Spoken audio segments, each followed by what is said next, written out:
आप सभी का स्वागत है आपके अपने YouTube चैनल पर फिजिक्स विद विकास सर में। आज हम लोग समांतर प्लेट संधारित्र की प्लेटों के बीच में ऊर्जा घनत्व की कॉन्सेप्ट पे डिस्कस करने वाले हैं, जिसके लिए सीधा सा हम फॉर्मेट डिफाइन कर सकते हैं कि ऊर्जा घनत्व का जो सूत्र होता है वो किसके बराबर होता है। यानी ऊर्जा घनत्व का जो मान होगा वो स्थितिज ऊर्जा और आयतन के अनुपात के बराबर होगा। या हम कह सकते हैं, यहाँ बेसिक सी कॉन्सेप्ट को लिख सकते हैं कि एकांक आयतन में उपस्थित एकांक स्थितिज ऊर्जा की मात्रा को ऊर्जा घनत्व कहते हैं, और ऊर्जा घनत्व को प्रदर्शित करने के लिए हम स्मॉल यू का प्रयोग करते हैं। यानी यहाँ बेसिक साइज का हम फॉर्मूला लिख सकते हैं, स्मॉल यू बराबर स्थितिज ऊर्जा। स्थितिज ऊर्जा को हम किससे प्रदर्शित करते हैं? कैपिटल यू से, बटे आयतन। आयतन को हम प्रदर्शित करते हैं कैपिटल वी से। आप कंफ्यूज मत होना, यहाँ कैपिटल वी का मतलब विभवांतर से नहीं है बल्कि किससे है? आयतन से। फिर से सुनो, स्मॉल यू यानी कि ऊर्जा घनत्व का मान स्थितिज ऊर्जा और आयतन के अनुपात के बराबर होता है। या हम कह सकते हैं कि जो हमारा ऊर्जा घनत्व होगा वो एकांक आयतन में एकांक स्थितिज ऊर्जा के बराबर होगा, यह भी कह सकते हैं। तो इसको हम मान लेंगे समीकरण नंबर 1। एक बात बताओ, अगर कहीं लिखा है x बराबर बाई इंटू जेड और हमें x का मान अगर निकालना है तो हमें बाई और z का मान पता होना चाहिए। वैसे ही यहाँ पे अगर स्मॉल यू का मान निकालना है तो कैपिटल यू और वी का मान पता होना चाहिए। फिर से कह रहे कंफ्यूज ना होना, कैपिटल वी का मतलब विभवांतर नहीं बल्कि यहाँ पे क्या है? कैपिटल वी का मतलब आयतन से है। अब सिचुएशन समझ लो कि अगर हमें यू का मान निकालना है तो कैपिटल यू और वी का मान पता होना चाहिए। तो सबसे पहले हम कैपिटल यू और वी का मान निकालते हैं। यहाँ पे कैपिटल यू का मतलब है स्थितिज ऊर्जा, तो लिखेंगे संधारित्र की प्लेटों के बीच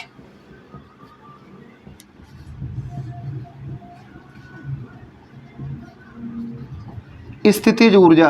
अब हम इसके लिए दर्शा देते हैं, माना कि मेरे पास संधारित्र की दो प्लेटें हैं, एक प्लेट हमारी धनावेशित है तो वहीं दूसरी प्लेट हमारी कैसी है? ऋणावेशित है। संधारित्र की प्लेट का जो पृष्ठ आवेश घनत्व है उसको हम कितना मानेंगे? सिग्मा। संधारित्र की ये प्लेटें आपस में एक दूसरे से कितनी दूरी पर है तो इसको मानेंगे स्मॉल डी। इतनी बातें क्लियर हो गई। अब हम कॉन्सेप्ट पे आते हैं।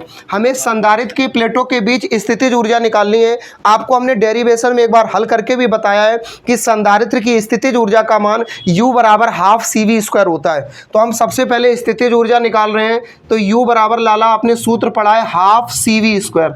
बताओ इतनी बात क्लियर हुई? यहाँ पे V का मतलब विभवांतर है, बहुत सावधानी से समझना है।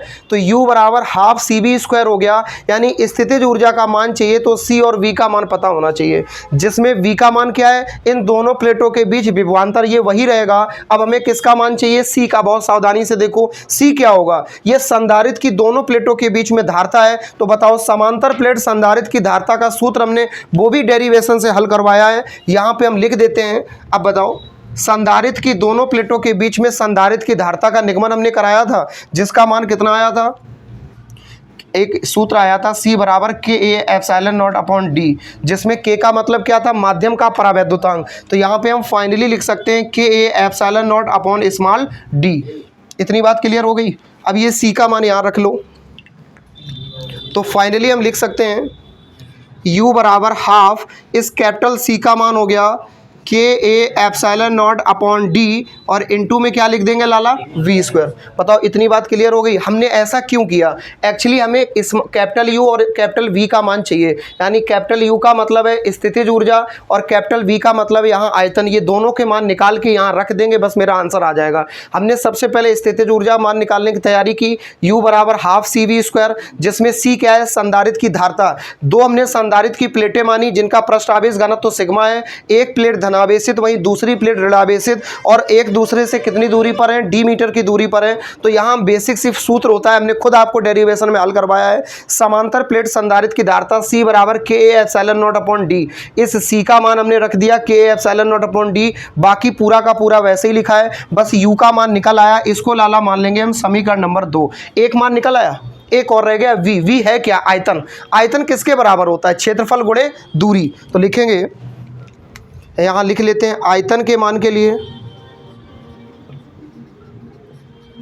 बहुत इजी है बउआ हल करना, बस सावधानी से देखो।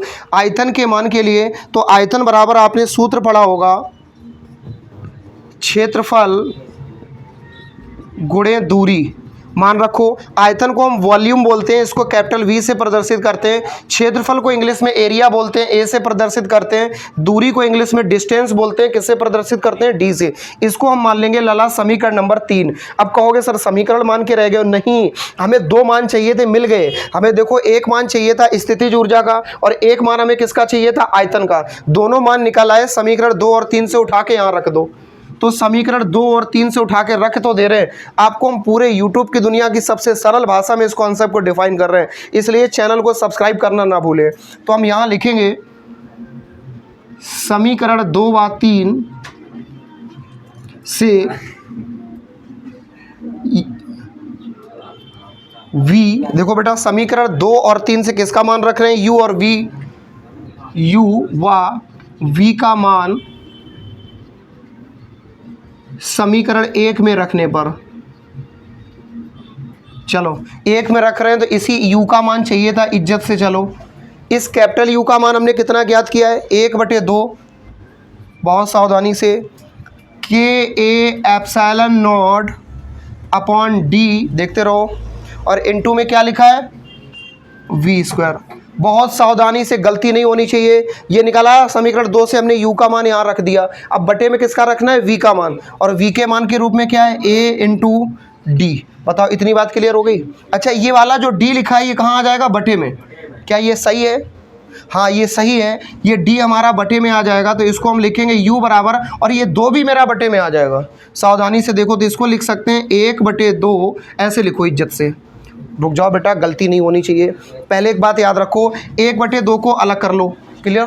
1/2 हमने अलग कर लिया। ऊपर क्या लिखा है, KA ε0, इतनी बात क्लियर हो गई। फिर क्या लिखा है, कैपिटल V का स्क्वायर, बटे में क्या लिखा है, A × ये D नीचे आ गया, एक D पहले से नीचे, तो क्या हो गया, D²। कोई दिक्कत तो नहीं इतनी कॉन्सेप्ट में। फिर से सुनो, हमने कुछ नहीं किया, जो ये लिखा है वही ये लिखा है। 1/2 को हमने अलग लिख लिया, K लिखा है, K लिखा है, A लिखा है, A लिखा है, ε0 लिखा है, D हमारा कहाँ आ गया, नीचे। एक D पहले से थी और ये D भी नीचे आ जाएगी, तो D² हो गया। A से A कट जाएगा, अब जो बचा है उसे लिखो, U बराबर 1/2 K ε0, बताओ 1/2 K ε0 बचा है। यहाँ पे क्या बचा है, V²/D²।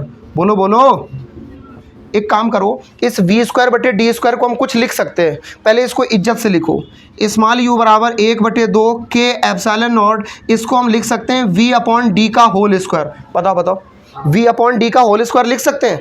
अब एक सूत्र याद करो, विभव प्रवणता और विद्युत क्षेत्र की तीव्रता में संबंध का बताया था, E बराबर V/D। बताओ, तो V/D को हम क्या लिख सकते हैं, E। तो लिखेंगे, चूंकि आपने सूत्र पढ़ा है E बराबर होता है V/D, तो इस V/D की जगह हम E लिखेंगे तो फाइनल आंसर हमें मिल जाएगा। स्थितिज ऊर्जा U बराबर 1/2 K ε0, इस V/D की जगह क्या आ गया, कैपिटल E, तो E क्या हो गया, E²। लाला आपको बधाई हो, आपका आंसर आ गया है। और यह मान अगर हम निर्वात के लिए ज्ञात करेंगे तो K का मान 1 रख सकते हैं। फाइनल मेरे पास ऊर्जा घनत्व का सूत्र निकल आया। यदि आपने चैनल को सब्सक्राइब नहीं किया तो कर दीजिए, वीडियो को लाइक नहीं किया तो कर दीजिए। आपसे हम यूं ही मिलते रहेंगे, एक ब्रेक के बाद मिलते हैं, नेक्स्ट वीडियो में मिलते हैं। आपको स्क्रीनशॉट लेने का मौका दे रहे हैं।